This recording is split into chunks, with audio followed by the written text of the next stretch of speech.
Hello friends, ಎಲ್ಲ ಗೋವಾಕ್ಕೆ ಹೋಗೋಣ ಅಂತ ಪ್ಲ್ಯಾನ್ ಮಾಡಿ ರಾತ್ರಿ ಅಷ್ಟೊತ್ತಿಗೆ ಗೋಕರ್ಣ ಮುರುಡೇಶ್ವರ ಅಂತ ಫಿಕ್ಸ್ ಆದು. ಅಲ್ಲಿರೋದು ಅರಬ್ಬಿ ಸಮುದ್ರನ, ಇಲ್ಲಿರೋದು ಅರಬ್ಬಿ ಸಮುದ್ರನ ಅಂಥೇಳಿ ಮನಸ್ಸಿಗೆ ಸಮಾಧಾನ ಮಾಡಿಕೊಂಡು ನಾವು ಮಾರ್ನಿಂಗ್ 5:30ಗೆ ಮನೆ ಬಿಡಲೇಬೇಕು ಅಂತ ಸ್ಟ್ರಿಕ್ಟಾಗಿ ರಾತ್ರೆಲ್ಲ ಪ್ಲ್ಯಾನ್ ಮಾಡಿದ್ದು. ಬೆಳಿಗ್ಗೆ ಶಾರ್ಪ್ 6:30 ಅಂತಂದ್ರೆ ಶುರು ಆತು ಜರ್ನಿ. ಕಿತ್ತೂರಿಂದ ಅಳ್ನಾವರ್ ಯಲ್ಲಾಪುರ ಮಾರ್ಗದಾಗ ಹೋಗುವಾಗ ನಡು ರೋಡ್ನಾಗ ಹೊಟ್ಟೆ ಹಸಿತು. ನಾಷ್ಟಾಕ ಏನೈತಿ ಅಂತ ನೋಡಿದ್ರಾಗ ಡಬ್ಬಿ ತೆಗೆದು ಅದ್ರಾಗ ದ ಗ್ರೇಟ್ ಇಂಡಿಯನ್ ಉಪ್ಪಿಟ್ಟಿತ್ತು.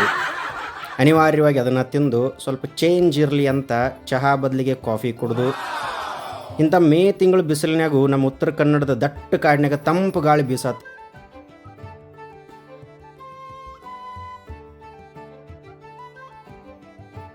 ಗೋಕರ್ಣ ತಲುಪಿದ ಕೂಡಲೇ ಆ ಸಮುದ್ರ ವಿಶಾಲತೆ ನೋಡಿ ಮನಸ್ಸಿಗೆ ಭಾರಿ ಖುಷಿ ಆಯಿತು.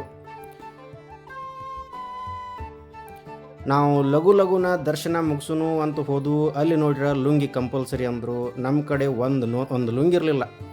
ಆದರೂ ಏನು ಚಿಂತೆ ಬೇಡ, ಅಲ್ಲೇ 50 ರೂಪಾಯಿದಿಂದ 200 ರೂಪಾಯಿ ಮಟ್ಟ ಲುಂಗಿ ಮಾರತಿದ್ರು. ಪಟ್ನ ಎಲ್ಲರೂ ಒಂದೊಂದು ಸುತ್ತಕೊಂಡು ಸಾಲು ಹಚ್ಚಿದು. ಮಹಾಬಳೇಶ್ವರನ ದರ್ಶನ ಪಡ್ಕೊಂಡ ಪ್ರಸಾದ ಸ್ವೀಕರಿಸಿ ಅಲ್ಲಿಂದ ಇಡಗುಂಜಿಗೆ ಹೊಂಟು. ಸುಡು ಬಿಸಿಲಿನಾಗ ಇಡಗುಂಜಿ ರೀಚ್ ಆದು. ಇಲ್ಲೇನು ಸಾಲು ಹಚ್ಚೋದು ಏನೂ ಇರಲಿಲ್ಲ. ಹಾಗಾಗಿ ಲಘುನ ಗಣೇಶನ ದರ್ಶನ ಆತು. ದೇವರ ಆಶೀರ್ವಾದ ಪಡ್ಕೊಂಡು ಅಲ್ಲಿಂದ ಮುಂದೆ ಮುರುಡೇಶ್ವರಕ್ಕೆ ಗಾಡಿ ಹತ್ತಿದು. ಅಲ್ಲಿ ಸಮುದ್ರ ನೋಡಿದ ಕೂಡಲೇ ಕೈ ಕಾಲು ತಡಿಲೇ ಇಲ್ಲ. ಎಲ್ಲರೂ ನೆಟ್ಟಗೆ ಉಪ್ಪಿನ ನೀರಾಗಿ ಜಿಗಿದ್ಬಿಟ್ಟು ಒಳಗೆ ಹೋದಂಗೆ ಅಲೆಗಳು ನಮ್ಮನ್ನು ಎತ್ತಿ ದಂಡಿಗೆ ಹಾಕತ್ತಿದ್ದು. ಮಸ್ತ್ ಮಜಾ ಬಂತು.